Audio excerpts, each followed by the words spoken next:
একবার চিংড়ি মাছটা এইভাবে রান্না করে দেখুন।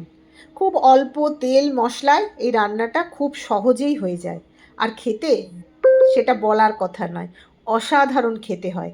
আপনারা না বানিয়ে খেলে বুঝতেই পারবেন না যে এইটার এত স্বাদ, এত কম মশলায়। নমস্কার বন্ধুরা, ওয়েলকাম টু মাই জিমাস কিচেন। চলুন আমি এইটা কিভাবে করি সেটা আজকে আপনাদের সঙ্গে শেয়ার করব। প্রথমে আমি একটা বড় পেঁয়াজ ছাড়িয়ে রেখেছি, 1 টিস্পুন মতো আদা বাটা নিয়েছি, আর 7-8 কোয়া রসুন নিয়েছি। আদাটা আমরা গোটাও দিতে পারেন, মানে ছিলে কেটে নিতে পারেন।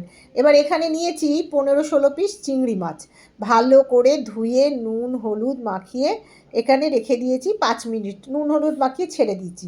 এবার ওই মশলা আদা পেঁয়াজ রসুন এগুলোর একটা পেস্ট বানাবো। যেহেতু আমি আদা বাটা নিয়েছি সেই জন্য এখানেতে পেঁয়াজ আর রসুনটা একটু মিক্সিতে দিয়ে দিলাম, দিয়ে ভালো করে পেস্ট তৈরি করে নেব। এবার ফ্রাইং প্যান বসিয়ে দিলাম গ্যাসের মধ্যে। ফ্রাইং প্যানটা গরম হয়ে গেলে আমি এখানেতে 1 টেবিল স্পুন মতো রিফাইন্ড অয়েল দিয়ে দিলাম। এবার তেলটা খুব ভালো করে গরম করে নেব। আমরা সবাই জানি চিংড়ি মাছ ভাজতে বেশিক্ষণ টাইম লাগে না, সেই জন্য তেলটা একটু ভালো করে গরম করে নিয়েছি। এবার এর মধ্যে সমস্ত নুন হলুদ মাখানো চিংড়ি মাছগুলো ছেড়ে দেবো। চিংড়ি মাছ ভাজতেও বেশি টাইম লাগে না, খুব কম টাইমের মধ্যে ভাজা হয়ে যায়। ধরুন হঠাৎ করে কোনো গেস্ট এসে গেল আর আপনার কাছে কিছু নেই, তখন কিন্তু আপনি এই চিংড়ি মাছটা বার করে, চিংড়ি মাছ ফ্রিজ থেকে বার করে বেশিক্ষণ বরফটা রাখা যায় না, জলে দিলেই অটোমেটিক গলে যায়। তো এই রান্নাটা আপনারা করে খাওয়াতে পারেন, অতি কম সময়ে অতীব সুন্দর খেতে হয়। বুঝতেই পারবেন না যে কথা বলতে বলতে কয়েক মিনিটের মধ্যে এই রান্নাটা হয়ে যায়। জাস্ট খালি কাটা আর এই বাটাটা যতটুকু টাইম লাগবে। চিংড়ি মাছ হতে বেশিক্ষণ টাইম লাগে না। দেখুন নাড়াচাড়া করতে করতে আমার মোটামুটি এপিঠ ওপিঠ দুপিঠই ভালো করে ভাজা হয়ে গেছে। আর চিংড়ি মাছ খুব বেশি ভাজতেও লাগে না। এদিক ওদিক নাড়াচাড়া করতে করতে আমার চিংড়ি মাছগুলো ভাজা হয়ে গেছে। এবার আমি সমস্ত চিংড়ি মাছগুলো একটা প্লেটের মধ্যে উঠিয়ে নেব। আর গ্যাসের ফ্লেমটা কিন্তু আমি কম করে রেখেছি। আর এই মধ্যেই আর কোনো তেল দেবো না। যেই মাছটা ভেজেছিলাম যার যতটুকু তেল ছিল তার মধ্যে আমি 1 টেবিল স্পুন মতো ঘি দিয়ে দিলাম। এই রান্নাটা ঘিয়েতেই হবে। আর দিলাম 3টে গোটা এলাচ আর 3টে শুকনো লঙ্কা বড়, সেটাকে আমি 2 টুকরো করে ছিঁড়ে এর মধ্যে দিয়ে দিলাম। এখানে কিন্তু শুধু শুকনো লঙ্কা দিয়েই রান্নাটা হবে, সেই জন্যে আপনাদের যদি ঝাল একটু বেশি প্রয়োজন হয় আপনারা আরও কিছুটা শুকনো লঙ্কা দিতে পারেন, বা আপনারা গুঁড়ো লঙ্কাও দিতে পারেন, কিন্তু আমি এখানে শুধু শুকনো লঙ্কা দেবো। শুকনো লঙ্কা আর ছোটো এলাচের একটা সুন্দর স্মেল বেরাবে। ঘিটা যখন নাড়াচাড়া করবেন ঘিয়েতে, তখন যেই দেখবেন ভাজা ভাজা হয়ে গেছে, তখন পেঁয়াজ যেটা আমি বেটে রেখেছিলাম সেটা এর মধ্যে দিয়ে দেবো। সমস্ত পেঁয়াজ বাটাটা দিয়ে ভালো করে একটু নাড়াচাড়া করে নেব। আর এর মধ্যে দিয়ে দেবো আমি যে আদা বাটাটা রেখেছিলাম সেই আদাটা। এবার আদাটা দিয়েও আমি একটুখানি ভালো করে মিক্সির জলটা বাটিটা ধুয়ে সেই জলটা এর মধ্যে দিয়ে দিলাম। দিয়ে এবার আদা পেঁয়াজ রসুন এই পেস্টটাকে একটু ভালো করে কষাতে থাকবো। গ্যাসের ফ্লেমটা একটু মিডিয়াম রাখবেন, কম দেখে সেটা যাতে না জ্বলে যায়, কিন্তু এতে জল দেবো না আমি। যতক্ষণ না পেঁয়াজের সাইড থেকে একটু অল্প তেল ছাড়তে আরম্ভ করছে ততক্ষণ আমি এটাকে এরকমভাবেই কষাতে থাকবো। আর আমি দেখুন ছেড়ে দিয়েছিলাম, আস্তে আস্তে আস্তে আস্তে সমস্ত যেই জলটা বেরিয়েছিল সেটা পেঁয়াজ থেকে একটা জল বেরায়, সেটা শুকনো হয়ে আসছে। সমস্ত জল বেরিয়ে শুকনো হয়ে গেছে। মোটামুটি আমার পেঁয়াজটা 60% মতো কুক হয়ে গেছে। এবার আমি দিয়ে দিলাম 1/4 টিস্পুন মতো হলুদ গুঁড়ো আর 1/4 টিস্পুন ভর্তি ভর্তি কাশ্মীরি মির্চের গুঁড়ো। এবার দিয়ে এইটাও খুব গ্যাসের ফ্লেমটা কম করে ধীরে ধীরে কষাতে থাকবো।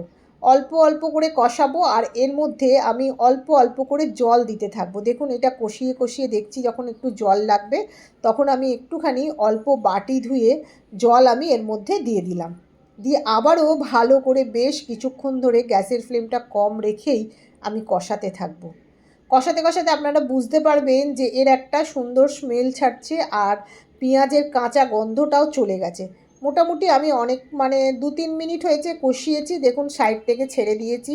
এবার এতে দেখছি আস্তে আস্তে আস্তে আস্তে তেল ছাড়ছে, কিন্তু এটা এখনও পর্যন্ত আমার পুরোটা কুক হয়নি।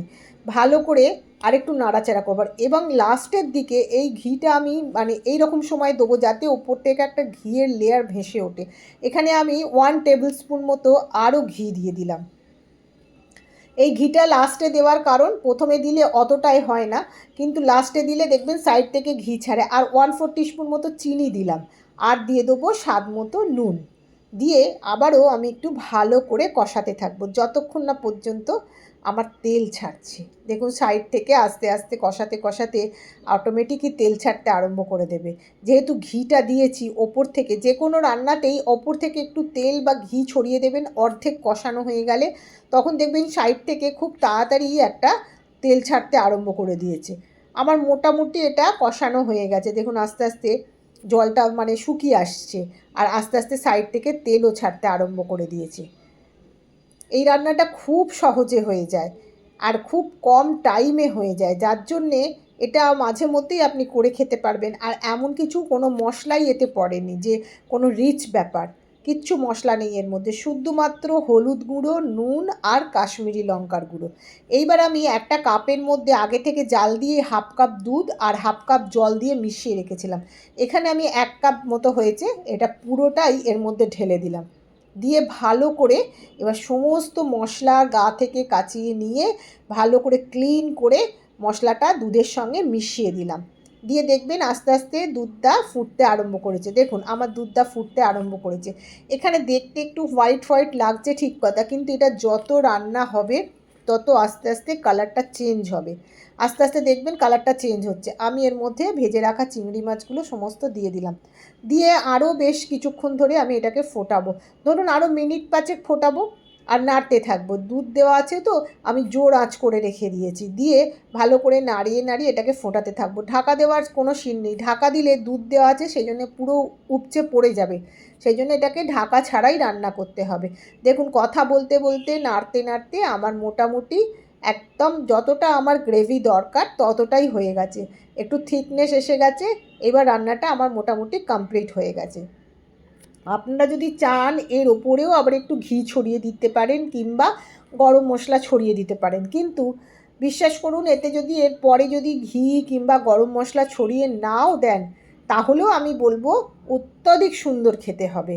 একবার ট্রাই করবেন, করে দেখবেন যে আমি যেটা বলছি সেটা ঠিক কি না, তাহলেই বুঝতে পারবেন। দেখুন এই সমস্ত কথা বলতে বলতে আমার রান্না মোটামুটি কমপ্লিট। এইবার আমি গ্যাসের ফ্লেমটা অফ করে কিছুক্ষণের জন্য রেখে দেবো। দেখুন রান্না হয়ে যাওয়ার পর এর কালার কীরকম এসেছে।